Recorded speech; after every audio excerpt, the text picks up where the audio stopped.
দিয়ে পালাইছে লজ্জা আছে আমার মা লজ্জা আপনাকে জন্ম দিয়ে পালাইছে ওনার কাছ থেকে প্রায় 20 মিনিটের মতো বাইক নিলাম। আমার গাড়ির সামনেই আছে বলবো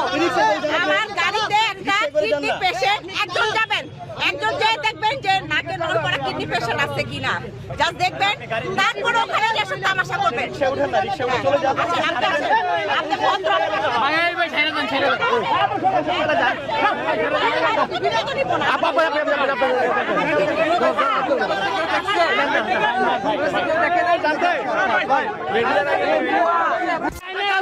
ভাই আপনারা জানিয়ে দিলে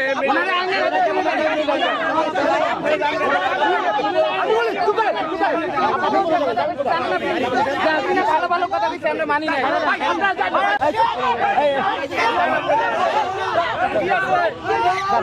করে বোম মারে তোমরা যাইবা কই তোমরা যে জায়গায় আইছো তোমরা যদি বোম মারে এখন এই কথা বলছো তার মানে ও এই নিয়ত করে আসছে যে বোম মারবো ওর সাথে ওর গাড়ি চেক করলে তো বোম পাওয়া যাইতো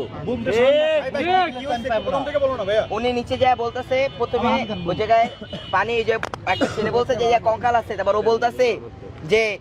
এখানে কোনো কঙ্কাল টকল আয়নাগর কিছু নাই এখানে শেখ হাসিনা এই জায়গায় শেখ হাসিনা আসছিল শেখ হাসিনা পালাই নাই আবার বলতেছে যে এখানে নিয়ত নিয়ে আসছে না এখানে তারপরে বলতেছে যে আমি জামাত করি আমি জামাতের একজন নেতা জামাত দাবি করছে লাস্টে